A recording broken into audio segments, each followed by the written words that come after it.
खुलुमबाय लोगोफोर, नोंथांमोनखौ बड' निउज चेनेलनि दिनैनि फुंबिलिनि रादाबाव बरायबाय। अन्नानै रादाबखौ जोबजासे नायलांनो गुरै खावलायबाय। गिबि रादाबाव दङ गोजोनथाव खौरां।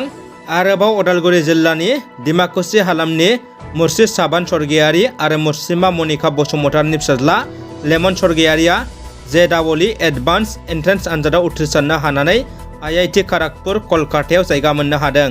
मेलेमगोनां फरायसा लेमन स्वर्गीयारिनि JEE एडभान्स एन्ट्रेन्स उथ्रिसारनायखौ डिमाकुसि आनसलिक एबसुआ गाहाम हामलायनाय हरदों। डिमाकुसि ओनसोल आरो बिमा बिफा नखरनि थाखाय बियो देरगाथाव खौरां आरो बर' हारिनि थाखायबो गोजोनथाव खौरां बुंनो हायो। सांग्रां जा, नङाबा नोंथाङाबो मिथियाजासे जाफ्लांगोन।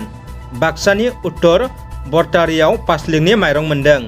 बाक्सा जिल्ला सालबारि महकुमानि सिङाव थानाय उत्तर बरटारिनि प्रमद कलिताया कन्ट्रल गलानिफ्राय लाबोनाय माइरंआव 5 लिगनि माइरं ओंखारदों। खोला बिजनि समबाय समितिनि सिङाव थानाय बरटारि गामिनि रबेन तालुकदारनि कन्ट्रल गलानिफ्राय माइरंखौ लाबोदोंमोन। मख'नो गोनांदि आसामनि गिबि मन्थ्रिया उफ्रा बिसायख'थिनि फोसावदिं मेल खुंनायनि गेजेरजों कन्ट्रलनि माइरं जाख्ल'नाय जाथायनि सायाव सांग्रांथि फोसावना होदोंमोन। गिबि मन्थ्रिया सांग्रांथि फोसावना होनायनि उनावबो बाक्सा जिल्लायाव गले गले कन्ट्रलनि माइरंआव 5 लिगनि माइरंआ नुजाथिगासिनो।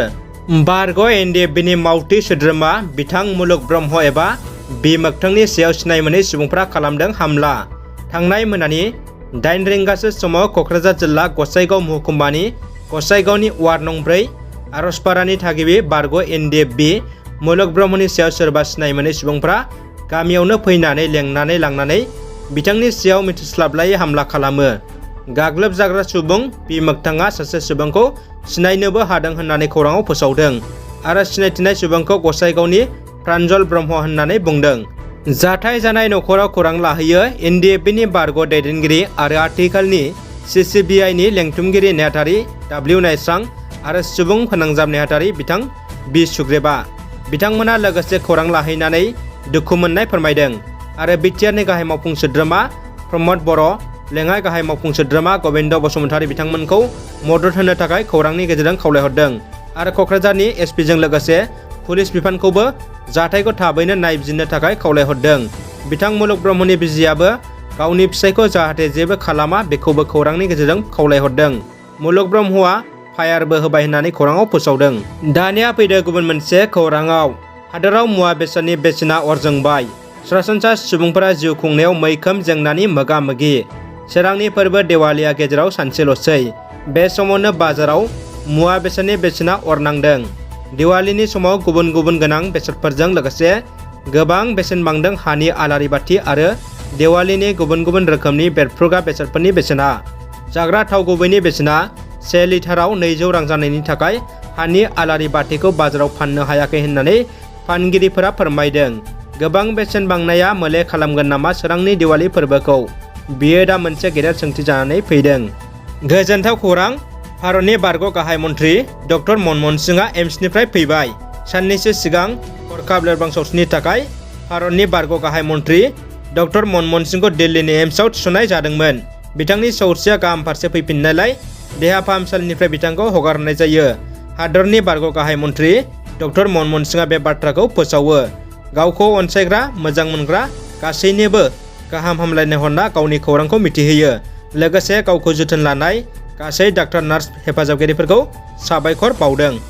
रसिता एक्काखौ जिनाहारि खालामनानै बुथारग्रा दायनिगिरिखौ हमनानै फासि होनांगौनि दाबिजों बागानपारा पुलिस थानाखौ बेंखनदों। हानजा नांना जिनाहारि खालामनानै बुथारजानाय रसिता एक्कानि बुथारगिरिखौ हमनानै फासि होनांगौनि दाबिजों मैया फिन जांख्रिखांफिनदों बाक्सा जिल्लानि बागानपारायाव। बागानपारा दखरा आदिबासि आइजो आफादनि दैदेननायाव गासै हौवा हिन्जावफोरा बागानपारानि लामायाव हानजा नांना थांनानै बागानपारा पुलिस थानाखौ बेंखनहैयो। 1 घन्टासो बागानपारा पुलिस थानाखौ बेंखननानै सोमावसारगिरिफोरा थासारिखौ गोग्गोम खालामो।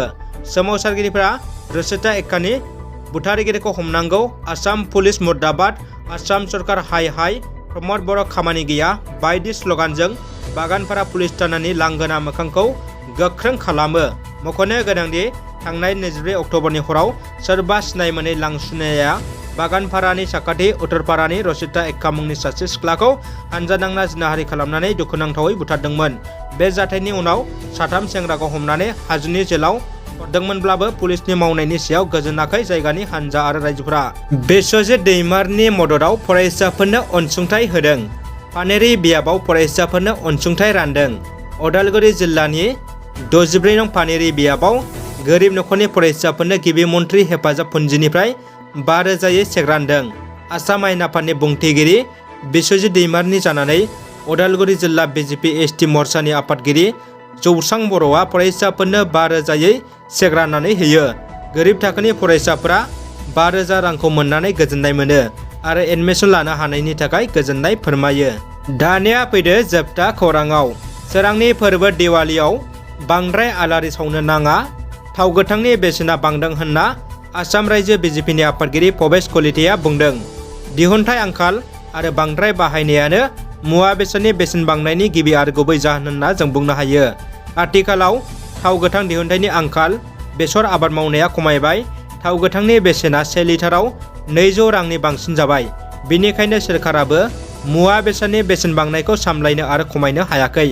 बेबायदि थासारिखौ गोथौ नोजोर होनानै जाहाथे थाव गोथांखौ दिवालीनि समाव बांद्राय आद्रि खालामा, बेखौ आसाम रायजो बिजेपिनि आफादगिरि भबेश कलिताया बुङो। रादाबा एसेनोसै लोगोफोर। अन्नानै भिडिअखौ लाइक कमेन्ट खालाम आरो हायोब्ला लोगोफोरनो शेयार खालाम आरो चेनेलाव गोदान फैदोंब्ला साबस्क्राइब खालामनो गुरै खावलायबाय। गोजोन्थों।